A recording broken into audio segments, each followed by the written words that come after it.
আজি শনিবাৰ বহুদিনেই হ'ল নয়নাক মোৰ মনৰ কথা কম বুলি ক'ব পৰা নাই।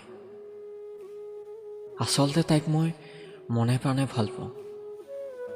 মোৰ প্ৰতি তাইৰ কি ভাৱ আছে নাইবা তাই মোক কি চকুৰে চাই সেয়া মই নাজানো। তাইক কিন্তু মই ইমান দিনে মোৰ প্ৰেমিকাৰ আসনত বহুৱাই আছো। চিনাকিও ফেচবুকতে। ফ্ৰেণ্ড ৰিকুৱেষ্ট একচেপ্ট কৰাৰ পিছত দুয়োৱে মেছেঞ্জাৰত কথা পাতিবলৈ ল'লোঁ। হাই হেল্ল' ইজনে সিজনৰ খবৰ ল'বলৈ ল'লোঁ। চিনাকি তেনেকেই লাহে লাহে আমাৰ বন্ধুত্ব গঢ়ি উঠিল। আজিকালি ফেচবুকৰ জামানাত ফেচবুকৰ জৰিয়তে বহু বন্ধুৰ সৈতে চিনাকি হ'ব পৰা যায়।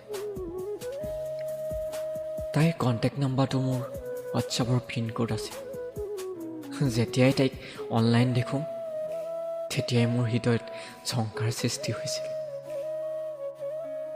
মই তাইৰ খবৰ লৈছিলোঁ, তাইও মোৰ খবৰ লৈছিল। এয়াই যে আমাৰ বাবে ডেইলি ৰুটিন হৈ পৰিছিল। সিজনে সিজনৰ খবৰ নোলোৱাকৈ থাকিব নোৱাৰা হ'লোঁ। অভিমানো মোৰ বাঢ়িছিল। দিনটো আৰম্ভৰ পৰা শেষ হোৱালৈকে দুয়োৰে কৰ্মৰ ব্যাখ্যা কৰিছিলোঁ। তাইও আগ্ৰহে যে শুনি গৈছিল। তাইক মই কেতিয়াবা মোৰ মনৰ কথাবোৰ ইনডাইৰেক্টলি কৈছিলোঁ। তাই তেতিয়া কৈছিল, এই প্ৰেম শব্দটোৰ প্ৰতি মোৰ অকণো বিশ্বাস নোহোৱালেও নাজানো কিয় মই এই সম্পৰ্কটোৱে ভাল পাওঁ, যিটো প্ৰেমতকৈ অলপ তলত আৰু বন্ধুত্বতকৈ অলপ ওপৰত, য'ত মই মোৰ মনৰ কথাবোৰ নিঃসন্দেহ খুলি ক'ব পাৰোঁ। সিজনে সিজনৰ ব্যক্তিগত কথাবোৰ আলোচনা কৰিব পাৰোঁ।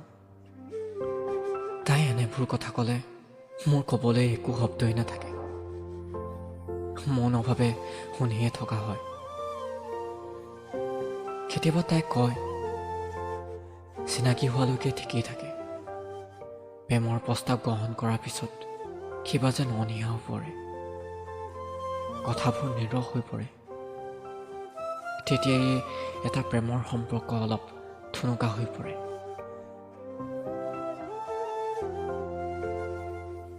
তাইৰ ঘৰ আৰু মোৰ ঘৰৰ দূৰত্ব অলপ বেছি, ঠিক শদিয়া আৰু ধুবুৰীৰ দৰে। সিমানকৈ লগ ধৰা সম্ভৱ নহয়। আমাৰ লগ পোৱা অকল মোবাইলতহে। মোবাইলৰ ইটো মূৰে তাই আৰু সিটো মূৰে মই। কিমান ধুনীয়া এটা কানেকশ্যন। অহা 4 তাৰিখে আমাৰ চিনাকিৰ 2 বছৰ হ'ব। তাইক মই 2টা বছৰৰ অকল 2বাৰহে লগ পাইছোঁ। দুয়োবাৰে মই মোৰ মনৰ কথাবোৰ তাইক ক'বলৈ চেষ্টা কৰিছিলোঁ।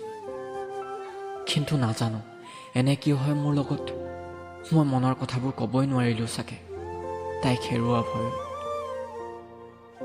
যদি তাই মোৰ মনৰ কথাবোৰ জনাৰ পিছত তাই মোৰ লগত কথা নপতা হয়, আগৰ দৰে যদি তাই মোক অভিমান নকৰা হয়,